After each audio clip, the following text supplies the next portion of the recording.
You want to know how musical tuning works? Oh, let me show you. This is one of my favorite subjects. So it works like this.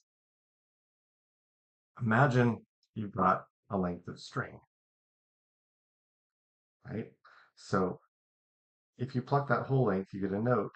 If you cut it in half, you get a higher note, right? Or if you cut that even smaller, you get a higher and higher note. So this is like dee, dee, dee, dee, dee. So how exactly does that work? Well, a long time ago, the Greeks invented something called a monochord so they could explore it and explain it to themselves. So they took a single string and they stretched it out over a really long stretch. So imagine like a upright bass string. And that way they could subdivide it a lot of times and not get the note so high that they couldn't hear it anymore. So they figured out what was going on with that and they found some really cool patterns. And they matched it up to arithmetic and they matched it up to counting numbers and they started to see this connection to the whole universe and then they started to match it up to the days of the week and the planets and they developed this whole theory that being in tune actually meant being physically well.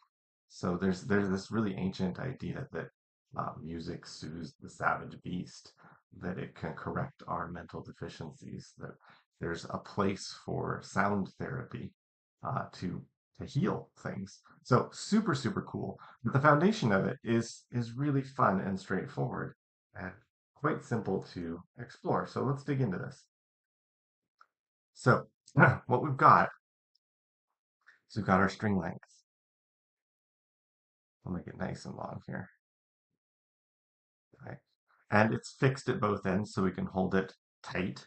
And you could have more than one string if you want, but if you wanted more than one string, you'd want to make sure that they were the same in every way except for changing the length so you could understand how exactly that works. And that's the thing that's a little bit difficult is how do you make sure you've got more than one string tuned to the same stretch exactly? uh, Difficult to do.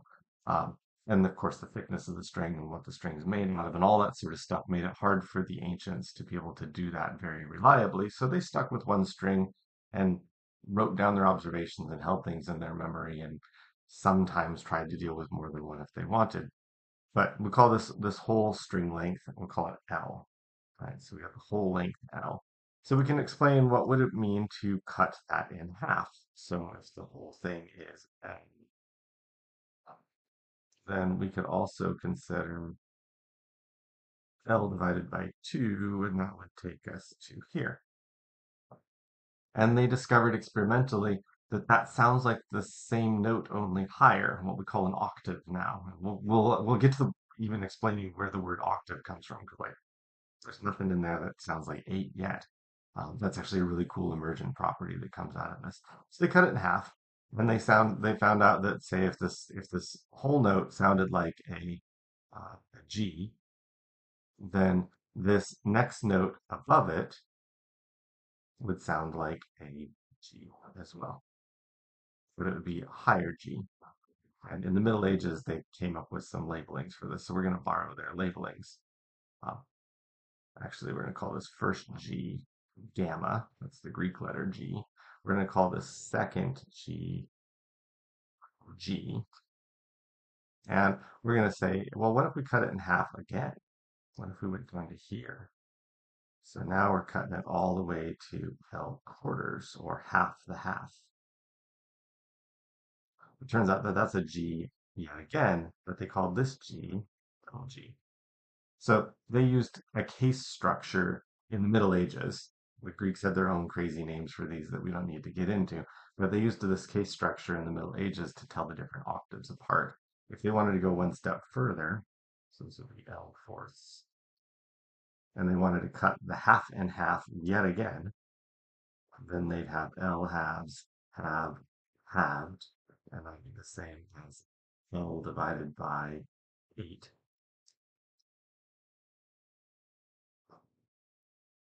Then they would choose to call that G double G, or maybe G with a cursive or something like that. So they could make it up how they'd like. Make sure you can see all that. Right. So they discovered that dividing things in half over and over and over again uh, gave us the same note over and over and over again. And they matched this up with something they understood from arithmetic, that there was this pattern of one, one half, one quarter, one eighth, 1/16, etc., that they could run on forever and it had some really cool properties. So individually, we get our notes of the octave, but one of the cool properties that they had from arithmetic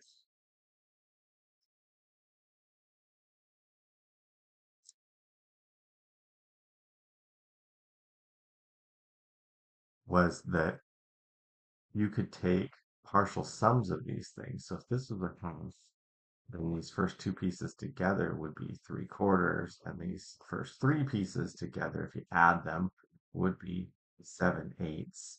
And then the next one, if you added it, would be 15/16. And they observed that that was getting progressively closer and closer and closer to one. So they found that this was a really cool property. They could visualize it nicely and say, hey, if you have a pie and you cut it in half and I eat half of the pie, and then you decide you want to share, so I give the half of what's left over to my buddy, and then I get half of what's left over for myself, and then my buddy gets half of that, and then I get half of that. Eventually, we're going to get to the point where the pie slices are so tiny that we can't actually cut them anymore. But we can see that even if we can keep the process going forever, the most we're going to do is add up to one whole pie. So we can see that this whole summation here, even if it goes all the way out to infinity, has to add up to one, and that matches the original one. So that's really cool. So they thought, hey, octaves have these really cool properties. This is amazing. Let's play with this some more. So the next thing they explored was what would happen if we took that same string length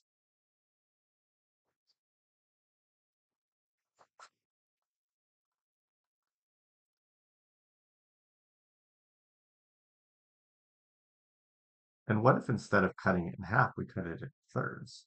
It's a little harder to do. Ever trying to fold a piece of paper in thirds, it's difficult. But suppose you could figure out exactly how to cut it in thirds. What would happen if you played 2/3 of the string length or 1/3 of the string length compared to the whole length? So again, the whole length in its entirety was L and played a G, which we called the Greek letter lambda. So if you played 2/3 of the string length, you get 2/3 of L, and you get a note that sounds like what we in modern terms call a D. And if you played 1/3 of the string length, you get another D. But this D is an octave higher. So what's going on here? Well, first of all, the D is a new note, so that's really special. There's something cool going on with that new note. But it's also interesting that the 1/3 length and the 2/3 lengths are actually now the same new note. And all we have to do to understand what's going on there is to realize that if I took my 2/3 L and divided it in half, I'm going to get a 1/3 L. And we just learned that dividing things in half makes us go up the octave. So that's all that's happening there. That explains this perfectly. If this is 2/3 of the length and this is 1/3 of the length, then what's the relationship between 2/3 and 1/3? Well, ignoring the rest of the string, this is the halfway point of this shorter stretch. So of course that's going to sound an octave higher.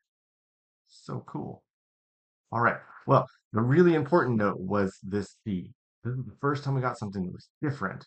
And because it was different, that meant there was a doorway to creating a musical scale.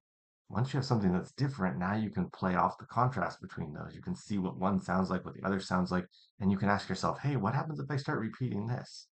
So it turned out that if they started at their G and they took 2/3 of its string length, they would get a D. But then what if they repeats the process? What if they do 2/3 of the D's length? Well, then they get an A.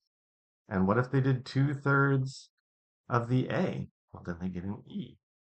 And if we continue this process, we get a B. And if we work backwards from this process, we can also go in the other direction. We can go from G down to a C and down to an F. And we do that by making it 1.5 times longer. Notice the relationship here. 2/3, 3/2. They're reciprocals. Okay, great. So reciprocals tell us which direction we're going. And this now gets us up to 7 notes. D being right smack dab in the center. And this actually is the key. So I started with describing things with the G and to briefly explain why in medieval music literature, this is the lowest note ever. Of course, we've gone lower since because we're always stretching the windows and getting more interesting things. But lambda was the lowest note ever, or not lambda, gamut was the lowest note ever. And it's actually where we get the term the gamut from. To run the gamut is to play all the notes from lowest to highest.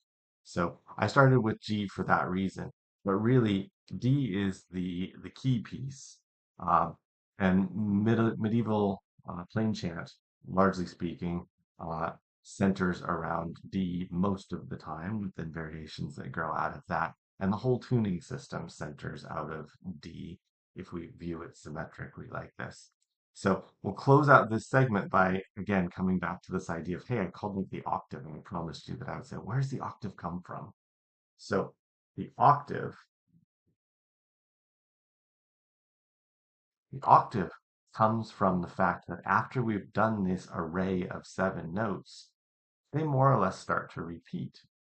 So we can rearrange these notes to get them in order next to each other, correct them so that they're not playing across a wide gamut of musical intervals, but get them like side by side so it sounds like steps on a staircase or up and down a ladder.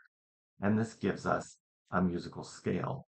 So perhaps you've heard do, re, mi, fa, sol, la, ti, do. That's the musical scale. It's not the one that starts on D. That's actually one that starts on C.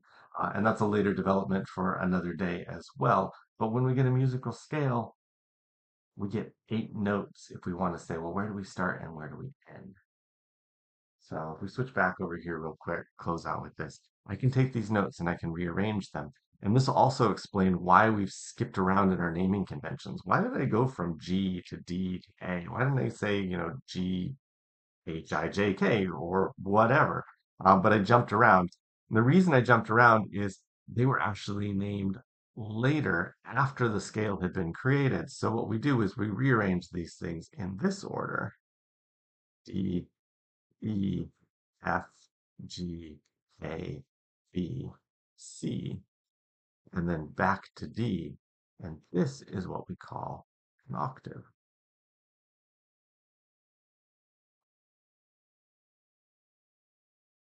And we can keep going. We could go up a little higher, and then we get the next E. And if we want to follow our naming convention, this D would be a little d,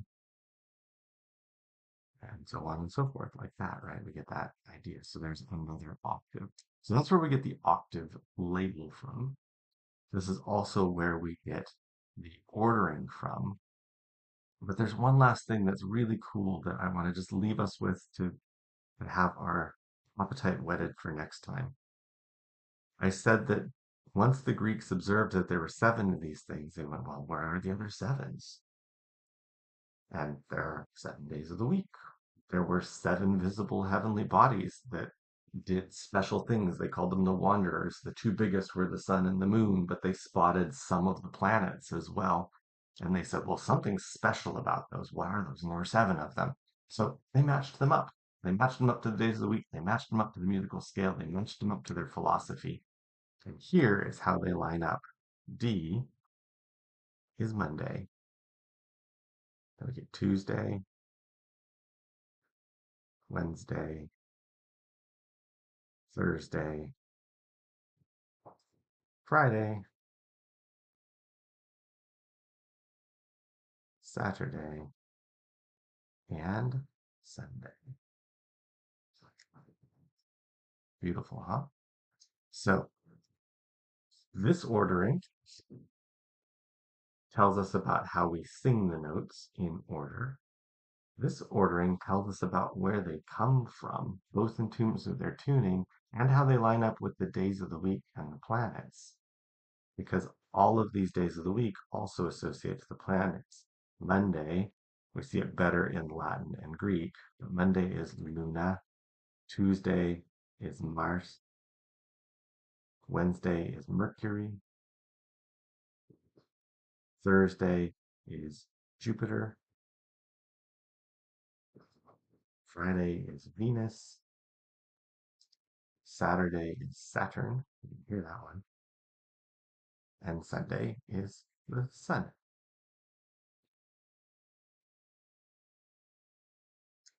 So good. So much stuff to learn. Lots more on this as we go further along. Thanks for listening.